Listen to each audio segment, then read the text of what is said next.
bara darbe baankiin keenyaaf bara milkaa'inaa bara warqeeti jechuu dandeenya. Keessumattuu tarsiimoo guguddaa lafa qabsiifne tooyi bu'aa bara itti arganneedha. Tarsiimoo qabanne keessaa tokko kan ta'ee fi inni guddaa fi jalqabaa asxaa fi maqaa daldalaa baankii keenyaa sirna ho'aa fi bareedaa ta'een eebbisiifne tooyi hojiirra oolchuu qofa odoo hin ta'in yeroo gabaabaa keessatti aantota keenya biratti fudhatama guddaa fi jaalatama guddaa akka argatu gochuun milkaa'uu dandeenyeerra. Kunis immoo maqaa fi eenyummaa baankii keenyaa sadarkaa olaanaatti ceesisuu danda'eera. Istiraatiijii haaraa irra jirra. Implement gochuu jalqabne irra lafarra buusuuf yaalaa jirra. Kan waggaa tokko almost xumurreerra evaluatis gooneerra. Kanarratti bu'aa baay'ee argineerra kan jedhu kan nuti akka boordiitti walii galle sammuu cimsineetti deemuu qabna. Kan jalqabaa istiraatiijiin yeroo baay'ee jalqaba irratti implementation phase irra jiraata. Isa yeroo implemented ta'e top irraa kaasee jechuun olii kaasee hamma gadiitti hundumtuu istiraatiijiin kun kan kootii lafa buusuun qaba yeroo jedhee hojjetu kana lafa buusuun hin danda'ame jechuudha. Karaa biraatiin karoora idilee baraa kan qabannillee guddina nama gammachiisuun fixuu dandeenyerra gara bu'aatiin, gara qabeenya horachuutiin, gara horii walitti qabuutiin, gara kaapitaala guddisuutiin guddina guguddaa galmeessisiifneerra. Tarsiimoon keenya kun waa inni guddaa qabatee dhufee jiru keessumaa baankiin keenya kan hundaa'e maamiltootaaf tajaajila saffisaa kennuudha. Tajaajila maamiltoonni keenya eegan tajaajila saffisa qabuu fi tajaajila qulqullina qabu maamiltoota keenyaaf kennuu fi waan nu barbaachisan waan lama jiru jechaadha. Tokko humna namaadha. Humna namaa irratti hojii bal'aa hojjechuu, nama beekumsa qabu, nama gahumsa qabu, nama naamusa qabuu fi maamiltoota keenya haala barbaachisuun keessumsiisuu danda'u irratti hojii bal'aa hojjechaa jirra jechaadha. Tarsiimoon baay'een bayanii hojiirra oolanii jiranii. Kanaan illee bu'aa gurguddaa argannee jirra. Maallaqni qusannaa keenya haala gaariidhaan ida'ee jira. Lakkoofsi maamila keenyaa baay'inaan guddatee jira. Tajaajilli keenya haala gaariidhaan saffisaa jira. Dameelee baay'ee hojiirra oolchaa jirra.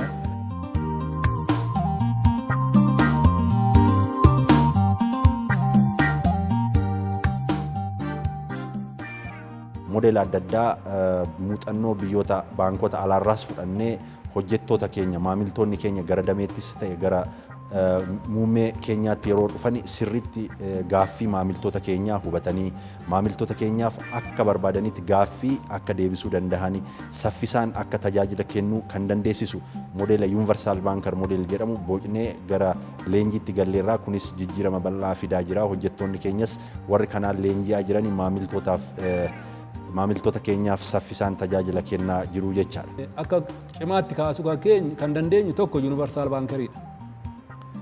Universal Banker Training kun maali? Hojjettoonni keenya piroodaktota baankii keenyaa sirriitti baranii teekniikii immoo piroodaktota kana ittiin gurguran sirriitti baranii fiicharii piroodaktota keenyaa sirriitti baranii maamila sirriitti ittiin keessummeessuu jechuudha. Maamila ittiin hawwatanii keessummeessanii akkaataatti superior customer experience kan jedhu sana fiduu dandeenyu irratti hojjechuu kan nu dandeessisudha. Asirratti akka paayileetitti damee 20 adda baafnee amma paayileet tireeningii sana fixaa jirra. Yuunivarsaal baankarii keessatti wantoota garaagaraa baranneerra. Fakkeenyaaf dur maarkeetingii faa gaafa baanu seelsiidhaaf jechuudha. Baay'ee diiteelii waa'ee piroodaaktii keenyaallee hin beeknu turre. Waa'ee piroodaaktii keenyaa piroomooshinii isaa hojjennee hin beeknu turre.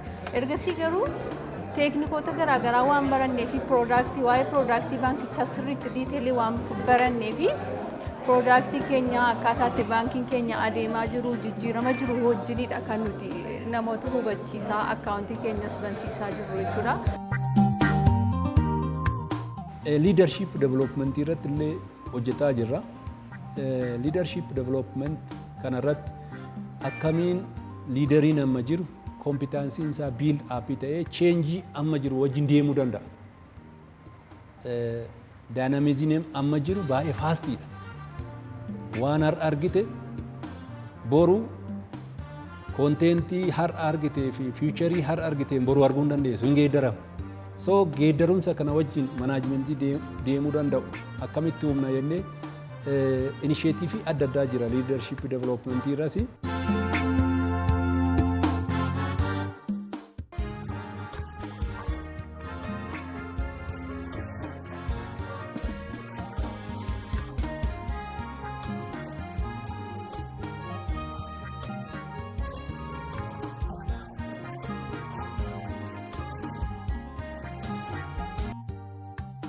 Gama teknooloojiitiinis teknooloojii adda addaa gara biyya keessas biyya alaas baankonni teknooloojii itti fayyadaman ilaallee teknooloojii omnii chaanal jedhamu gara biyyaatti finnee hojiirra oolchaa jirra. Kunis piroojeektiin isaa yeroo gabaabaatti dhumee gara hojiitti gala. Yeroo kana gama dijitaalawaan akka baankota biyya keenya keessa jiranis sadarkaa isa jalqabaarra nu kaa'a jennee yaanna.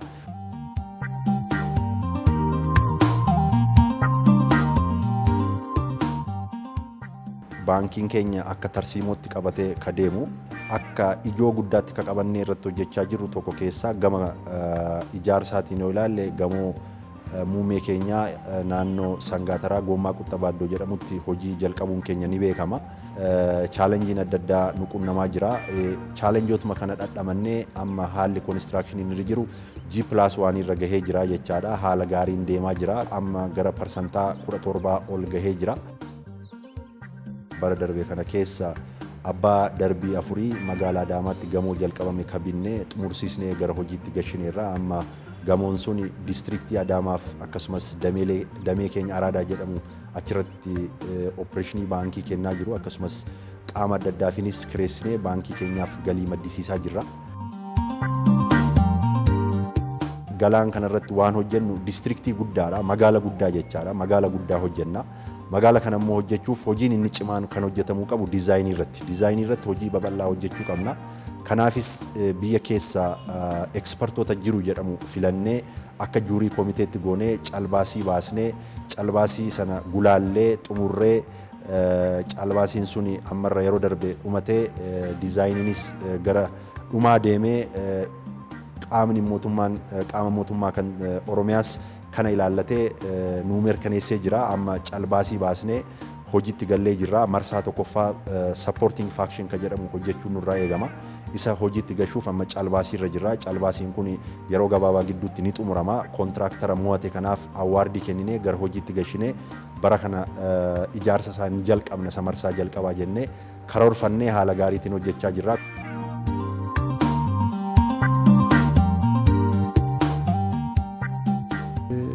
Dirqama hawaasummaa ba'u irratti lammiilee keenya kan rakkina namtolchee fi rakkina uumamaatiin miidhamaniif illee yeroodhaan qaqqabuudhaan gargaarsa barbaachisu goonee fi dirqama lammummaa keenya baannee jirra.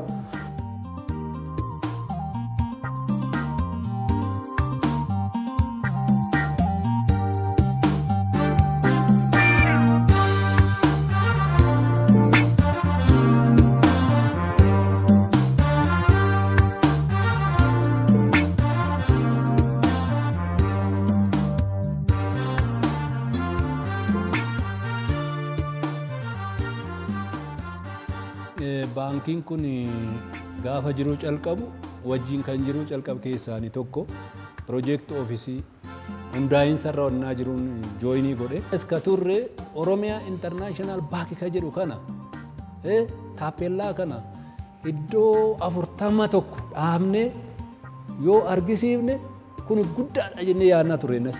Ilaalcha nasiitiin jechaadha. There was a challenge damee banuudhaaf maqaarratti illee rakkoon ture.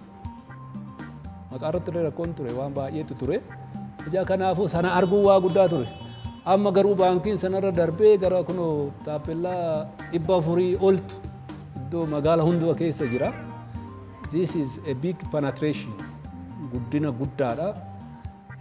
An akka daa'ima ofii kooti guddiseettiin ilaalaa jira baankii kana. Kaayoon baankii keenya ittiin hundaa'e guutumaa guututti bakka gahee jira jedheetanii yaada. Kana kan jedhuuf tokkoffaan uummanni walitti dhufee jaarmiyaa ofii maqaa ofiitiin hundeeffatee milkaa'uu hin danda'a. Kun baankiin keenya milkaa'ee jira. Kanaafuu baankiin keenya tajaajila baankii haala guddaadhaan saffisee jira. baankiin keenya guddatee jira, baankiin keenya milkaa'ee jira. Kanaaf gammachuu guddaatu natti dhaga'ama. Baankiin kun baankii hunduma keenyaati. Inni kan jalqabaati. Inni lamaffaan immoo baankiin keenya baankii karaa sirrii irratti cimee deemaa jirudha. Kanaaf wajjin guddachuudhaaf opportunity guddaatu jira kan jedhudha. Inni sadaffaan immoo hojjettootaaf kan hojjetan result based ta'ee paakeejii reward gochuudhaaf kan dandeessisu we have total reward package jennee qopheessinee 50 ol gara 50 kan ta'an benefitii baay'ee qopheessineerra. Kan ammoo hubatanii maaltu dhufaa jira, maaltu kana keessa jira, yeroon maal contribute godhe maal argachuu danda'a kan jedhu sirriitti hubatanii otuu understand godhanii beekan I think itti gammadu jedheen yaada gama kootiin. Egaa bara dhufullee hojii babbareedaa kana dachaadhaan guddifnee tooyi keessumattuu tajaajila bareedaa kennuudhaan cimina keenya itti daballee tooyi hojii gaarii hojjechuudhaaf karoora babal'aa qabannee tooyi jirra. Baankiin biyya alaa biyya keessatti dhufanii hojii jalqabuuf akka danda'an banamaa jira. Kana keessatti baankiin keenya maal gochuu danda'a kan jedhu jalqaba irratti understand gochuu qabna, hubachuu qabna. Maayinni maaltu ta'uuf deema kan jedhu we need to understand, isa beekuu qabna, baruu qabna jechuudha. Isa irratti cimsinee hojjechaa jirra. Inni lamaffaan immoo kan qophii gochuudhaaf teknooloojiidhaan taalentiidhaan maal gochuu dandeenya kan jedhu kaapitaaliidhaan maal gochuu dandeenya kan jedhu irratti isa irrattis of qopheessaa jirra. Akka baankiitti kompitiishiniin dhufu cimaa ta'uu danda'a. Sana irratti of qopheessinee teknooloojii irratti hojjennee maanaajmentii irraa kaafnee boordii irraa kaafnee amma lafa ga'utti haala akkamiin itti deemna kan jedhu irratti of qopheessaa jirra. Shareholders gara isaaniitti immoo yeroo dhufnu cimaa baankii cimaa ta'e kompiit kan gochuu danda'u kan uumuu dandeenyu inni tokkoffaan istiraateejiin keenya ajaa'il ta'uu qaba. Yeroo yeroodhaan of jijjiiree deemuu waan qabuuf murtoolii baay'ee kennaa deemna jechuudha. Kana irratti we make decisionii adda addaa kennaa waan deemnuuf akka boordiitti kana hubatanii maaltu barbaachisa kan jedhu kan akka nu wajjin hojjetan kan nu gargaaran barbaanna. Inni kaan immoo kaapitaal beeziin keenya cimuu qaba. Ta'uu baannaan kompiit gochuun istiraateejiidhaan qofa waan danda'amu miti. Humna cimaa ta'e horachuu qabna. Sanaaf immoo kaapitaalaayiz gochaa akka deeman isaaniif yaada kana kennuun barbaada.